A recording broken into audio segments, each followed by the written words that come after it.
Welcome to the Cowfish Show, an exploration in human evolution, raising consciousness, creating happiness, fulfillment, and love, one soul at a time.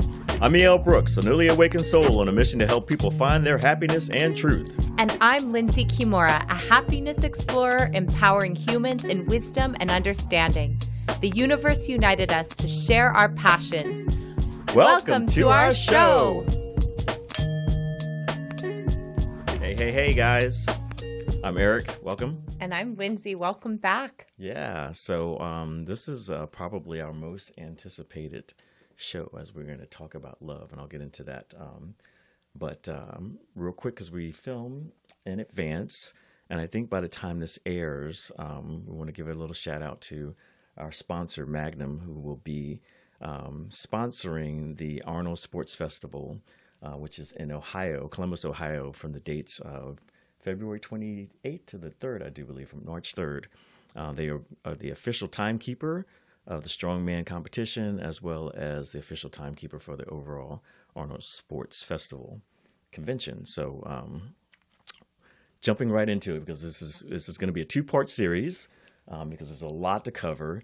And this is Season 1, Episode 6, Part 1 of The Hidden Secrets of Love and Relationships, Why We Have It All Wrong, what we need to unlearn and learn about love. So, hey guys, so I think this episode is taking place right before Valentine's Day, which is exciting. So we have a little sandwich for you guys. We'll have part 1 of this love episode today, and then part 2 will be after Valentine's Day. So stay tuned. So love. We could go in so many directions with this, Eric. I know our first episode was on happiness, which Eric and we tend to cover these really, really big topics in 25 to 30 minutes. So I would say we have to define love. I feel like I always start with that, right, Eric? Like we have to define what it is, right? Love being connection. I'll let you give your definition of love, but to me, it's connection with self, connection with others, that universal compassion, soft type of love. And I would say the deeper that we go with ourselves, so the more we talk about know thyself, master thyself, and the deeper we understand ourselves on all subtle body layers. So I love subtle bodies so much. We talk about subtle bodies. So subtle bodies being the mental body, the emotional body, the etheric body, the physical body, and the spiritual body. So when we talk about love, I feel like we need to connect with ourselves first and on deeper levels on all of our bodies in order to receive and expect that reciprocation and connection back from another. So what I look for if we're speaking of romantic partnership is how does that person treat themselves? So how does that person think? How do they express themselves emotionally?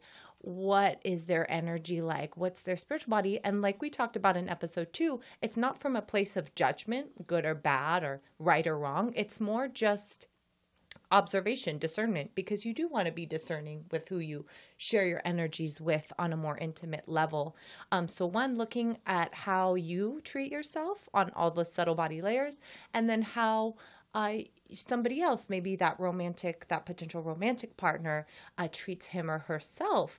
And one thing I love to think about is the deeper we go with ourselves on all levels, the deeper we can go with another person. And I look at connection as multiple fibers. And the more touch points or fibers, threads you weave together with someone, the more locked and connected you can be, but still flexible like fabric, not like a rigid gear coming together. Yeah. And it becomes so fluid and almost like a dance, a harmony, that infinity. I'm wearing my infinity bracelet. I don't know if you can see it, but nice. Probably not. But it's the infinity sign.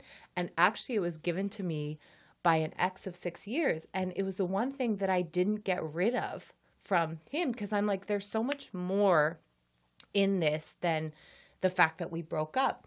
And what I realized from that relationship is that even though the physical connection is lost, like we don't see each other anymore, the love was eternal, and love doesn't die. It's the loss that hurts us. It's the feelings that come with that really stirs us up. But really, that eternal love is what we can focus on, not only romantically, but compassionately. And I think, sorry, Eric, I'm going on. Oh, no, this is okay, great. I'll keep Hey, talking. I'm going to give you some time to talk. But with it's a big topic. Yeah, it's a big topic. I always think about love because sometimes I feel like I'm loving so much that it's almost, am I too much, like giving out too much? Where sometimes, yes, you could hurt yourself if you're like, I am so vulnerable, but not, I don't think so. We'll talk more about that. But it reminds me of different pets. Like some pets just love everybody they come in contact with. They're on their laps, they're rubbing their face on you. And then other cats like love certain people. So I'm the type of cat that's like, I'm loving everybody. But it makes me think about how in our English language, love is a singular word for a certain thing that means something different to everybody. But I think it's the Greek language. I may be wrong. I'll correct it in the show notes if so. But there are 40 different ways to express love. Like there are 40 words for love, different words, and they have different meanings. So it's like that. It helps you delineate and express love for certain things in a different way. So, for example, the way you love certain friends feels so heartfelt and so connected, almost like you'd love a romantic partner minus maybe the sexual activity. And that's another thing I wanted to talk about is you can love people so intimately and deeply. And really what I think in our society in particular is what differentiates love amongst different people, whether it's a romantic partner or just somebody you love very much, is that physical intimacy. Because really you can have everything with anybody if you're open to it. Yes. Rather than, thinking like, oh, well, I have one lover. I have to be monogamous. I mean, I'm not advocating that you should just sleep with everyone, but I'm saying that you can share such deep love with yourself and with everybody, but maybe you discern like who you get intimate with on a physical level. Yeah. And then another thing I want to talk about, I feel like I'm rambling on this episode, is that I didn't know I had so much to say on love. Yeah. So another thing we want to think about is where, on what bodies we're connecting with a person. Like, are we mentally connected, but we don't have that physical connection? Are we emotionally tied, but there's nothing going on up on the intellectual front?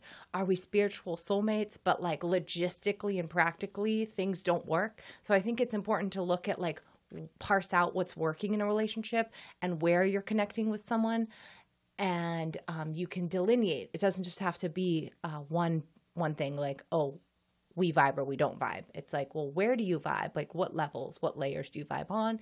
And by doing that, you can kind of see where you can evolve or grow.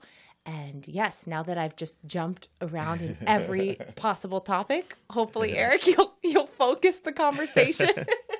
Well, I think what you were talking about is vibrating on love, and that's something that's very new for me when I found inner peace, and I shifted. And when you get rid of the ego and first level consciousness, everything like that, the ego doesn't serve, and the ego is what we find in human love, and we'll talk about that. But I think what you're talking about is something that I'm experiencing now, which is when you vibrate on love, all your intentionality is completely different, and you have a deeper connection with everybody because you are not judging. And when you have a deeper connection, I think as I was able to see in other people's eyes, I think they're able to see it in your eyes.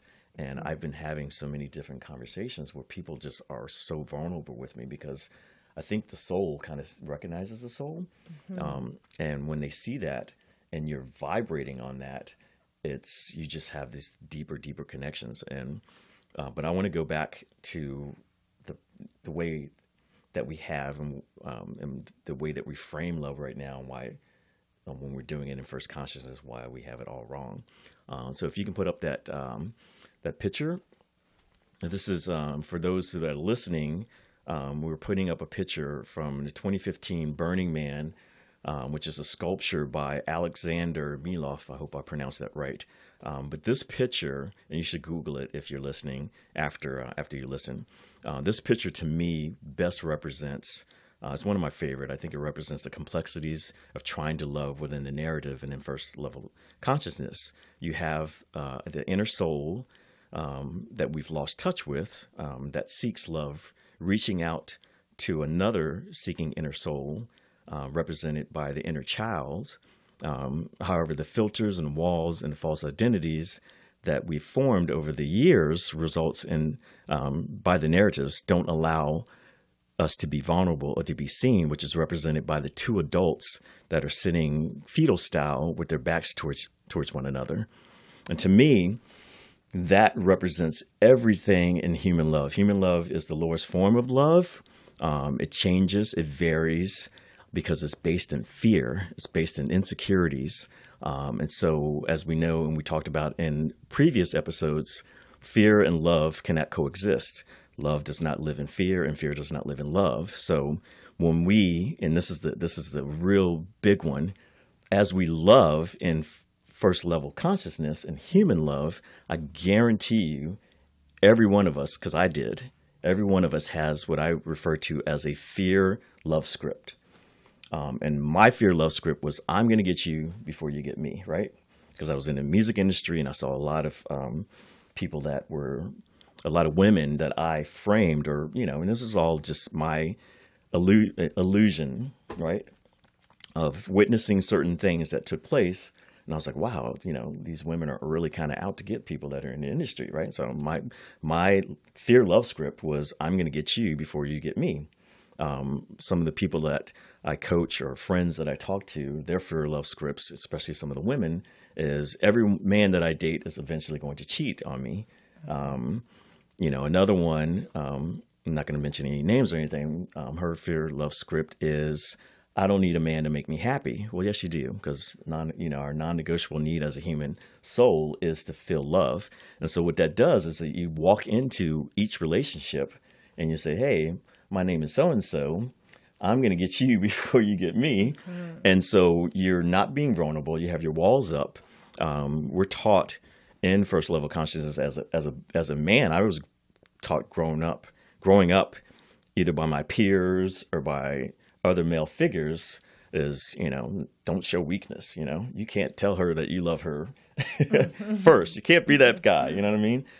You can't text back because, or you got to wait 3 days. Otherwise you show that you're too desperate and all that. So we end up playing games, whereas when you, at the level I'm at now, right, when you start vibrating in love, it's just like, there's no fear. There's no, you're like, hey, you know what? You're interesting. I really think that you're beautiful and blah, blah, blah. And you're pure. And that's what we, as a default species, we are. But as we grow up, we get into these situations where we may have one bad experience, and once again we have the meaning making machine as children and as adolescents that we frame and make certain things happen or make meanings of it, and we say, hey, that hurt. The ego says, hey, I didn't like that hurts, let's do everything to avoid that.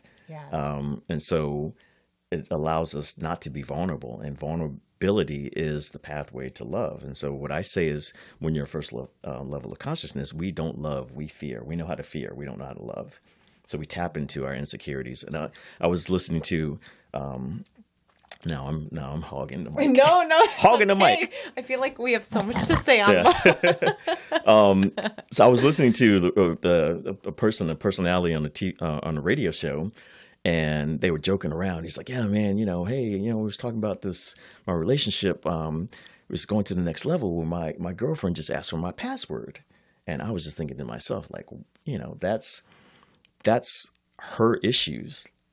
Like, if she's not trusting, there's absolutely nothing that person can do to ever make her be trusting. That's her own issue that she has to get over. And by accessing passwords, it's passwords today. It's something, it's always going to be something until that person fixes themselves. So I'll let you talk about certain things I would about say that, insecurities and stuff. Yeah, insecurities. So one exercise that you can do to help you actually see what's going on in your subconscious or start to delve into the subconscious is to ask yourself and journal this, write it on a piece of paper. What do I think of men? What do I think of women? What do I think of my romantic partner? And see what comes up, and you'll be surprised to see what your kind of underlying thoughts are. Like at one point in my life, I did the exercise. It's like, what do I think of men? And it was like, oh, they can't be trusted. They can't be, you can't rely on them because you need to take care of yourself. Be cautious. And I'm like, if I'm going out into the world with those beliefs, which I wasn't aware that I had them until I did that writing exercise, then that's what I'm going to attract. I'm going to attract fear-based partnership, cheating, all of that. And it was because I was putting it out there. And it's probably because in the past, I saw relationships that had infidelity and that didn't work. And that's what my view of relationships could be. So I think a lot of it is like, what kind of relationship did your parents have? Because as a kid, that's what you're seeing, and that's what you think is normal. So if your parents are very loving and affectionate, then you may be more loving and affectionate. If your parents are bickering, fighting, calling each other names, or you don't have two parents, or maybe you don't have any parents, then you're going to look at partnership in a very different way until we can clear all those blocks. And not to say we have to be perfect and clear everything, but until we can get through those layers and realize that it's not what we saw as kids. We have the freedom and the power to choose how we want to be and how much we want to be vulnerable and to share. And the more we open, like you said, Eric, the more we can attract that pure connection. There's less, like in that Alexander sculpture, there's less of that rigid framework or the mental stuckness that happens. So I would say to try that exercise.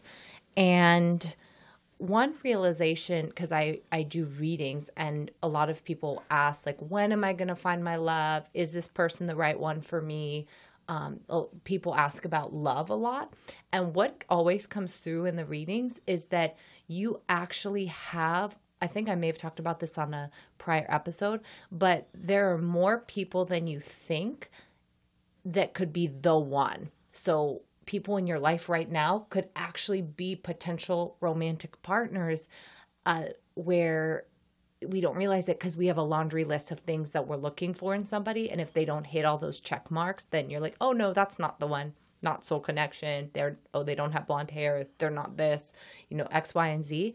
But I think the biggest takeaway from seeing this in the readings is that if we are open to and allow a person to evolve and grow, and they do the same, there's a lot more potential for connection than we think.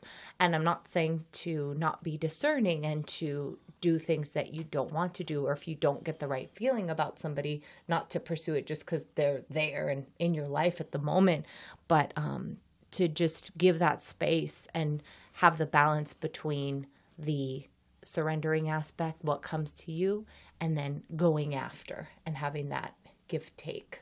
Yeah. There's so much. I'm looking at my notes. There's so much to cover in half an hour, and it's kind of impossible. I want to go back to the fear script because it's self-fulfilling. So if you don't correct that, a takeaway is like if you don't correct that, you'll always have a loop. And I notice the people that I consult or whatever, they seem to have a repetitive, and I did too.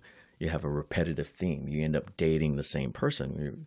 You end up dating the same person because you have the same story. You have the same script that you're not changing. And one thing I want to tell people is that the one thing that I learned, which I kind of knew, but when I did the research, it was like really kind of mind-blowing and eye-opening, is that like you said, you have to look at the way that we are brought up. So the way that we love sits on top of our childhood. Once again, it's that magic age from 1 to 7. We form some sort of attachment. There's different types of attachments. I'm not going to get into them, but there's some healthy attachments and there's unhealthy attachments. And whatever our attachment is, the meaning making machine says, okay, this is how love is. And subconsciously, what we end up doing is we think that we're actually searching for someone to make us happy. Mm-hmm. We're actually searching for someone to make us feel familiar with the way that we viewed love as a child. That's why certain people can get into abusive relationships. You're like, and this is also why, for me, I'm going to tell this really quick story about the first time. It wasn't like heartbroken or anything like this, but I was dating this girl who kept going back to her ex, and all of her friends were like, "Oh, Eric, you're so good. This guy's a loser," and blah blah blah blah blah. And we had like a really cool connection, and I was successful, and this guy was a total loser. But looking back, like that was her comfort, And you can only love someone as much as they will allow you to love them. Yes. And then also, a person will only will accept the level of love that they think that they are worthy of. And so even her, in her own voice, would tell me, it's like, you are a really good guy. You are like, I really should be with you and all this other stuff.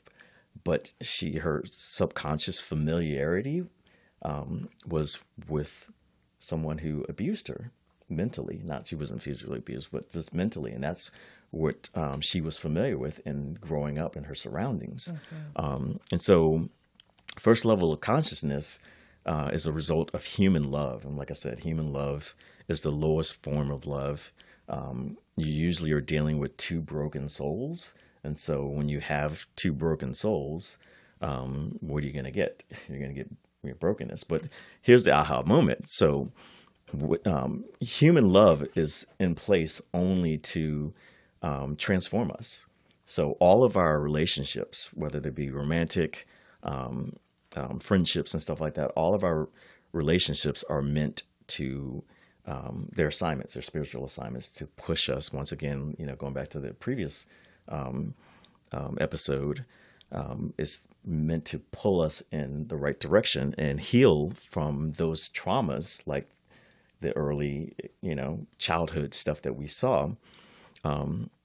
And so when we ascend, there's three types of love. There's human love, and ironically, they kind of go with the journey that I mentioned in the previous episode. So human love is what we experience, and it's all based in fear. So insecurities, we have our scripts that we're adhering to, and we get our heart broken, right? But I call it broken open. So broken open is, you want to say something? Oh yeah, I was gonna say maybe looking at that human love as like this 3-dimensional love, right? Mm-hmm. Where it's just surface level. It's surface level, because it's all based on, like, there's subsets of, I call opportunity love, I call desperate love, I call there's a lot of women that want to have a baby, so they're like they settle for Mr. Right and not Mr. Right now instead of Mr. Right. Mm-hmm. There's opportunity love, where it's like, okay, I know I'm not really in love with him, but maybe I'll fall in love with him because he's a good provider, so to speak. All of those are all material. They have there's no substance behind it. And they are referring, this is what I learned from you, actually. So props to Lindsey, is that those relationships are called assignment karmic relationships. And they are spiritual assignments to move us and transform us into, hopefully, spiritual love, which is the next level of love. And when you are dealing in spiritual love, you're usually dealing with healthy individuals, and healthy people have healthy relationships. So there's no insecurities. There will always be misunderstandings, but the misunderstandings don't trigger insecurities. The misunderstandings is like, hey, when you did that, it made me feel whatever, and you're like, oh, okay, I'm sorry you felt that way. It's like you're talking and you're being vulnerable. There's no, like, a lot of us tend to hold stuff in when we're in first level consciousness, because for fear of, our biggest fear is being seen and being rejected. So we don't want to necessarily say things to trigger somebody else, even though we're being triggered and we're being affected, but we hold our breath, and we don't say things because we are fearful that it may trigger them and then the relationship ends, right? Yes. But none of that really kind of exists when you're in spiritual love, because everyone is vibrating in love, and the intentionalities are pure, and it's kindness, it's empathy, it's compassion, all that other stuff. Mm-hmm. So. Yeah, and I think that communication, whatever form of love you are in or whatever you're vibrating on, is so key. So being able to communicate and not holding anything in, being able to express your emotions through action, through receptivity, and just being present for your partner, and speaking your feelings and your truth. And oftentimes speaking comes with knowing what you're feeling. So that's going back again to what I talked about at the beginning, which was tapping into yourself. So in part 2, we'll talk about effective ways to communicate, conscious versus karmic relationships, how relationships can be mirrors and reflect back to you things that you need to learn, potential places to grow, areas to develop or evolve in, and I'm sure many other topics. But yeah, I think that's it on my end for part 1. Okay, for part 1, I have a few takeaways I'm going to read. My first takeaway is, remember that we don't see things as they are, we see things as we are. Healthy people have healthy relationships. Broken people have broken relationships, bottom line. First level of consciousness, you're vibrating in fear. So if you want love, you must become love. You have to be love, and then you will attract love. Number 4, the ego isolates and creates separation. So the ego never serves. It is there really only to cage us in. And then I would say that don't get caught up with confusing companionship versus love. Don't mistake a lesson for a soulmate, or a soulmate for a lesson. Remember that lessons, that all of our relationships are lessons meant to transform us. And also, my biggest takeaway is a lot of people don't even know what their love language is, how they interpret love, which I think is a really big miscue. That happened in my marriage with, my 2 love languages are physical touch and quality time. And my ex's love language was acts of service, which is one of my worst. I'm just not really good at doing acts of service. And so that can create tension, and you can miss each other on that. And so I advise everyone to figure out what their love language is. That way you can know what to look for in your partner. So if you can put up the link, there's a test that everyone can take. It's www.5lovelanguages.com/profile/ and that's Gary Chapman's love quiz that you should take and identify what your love language is. Because once again, that's how we interpret and how we perceive love. So. Yeah, and I think we should definitely talk about love language is on the next part, because that's another big one. Yeah. What language are you speaking? And that goes back to communication. So thank you all so much for tuning in to Season 1, Episode 6 on love. And next week we'll have part 2. Yeah, and thank you guys. And don't forget to look at previous episodes and also follow us and send us some feedback. Appreciate you guys. Thanks, guys. Yep.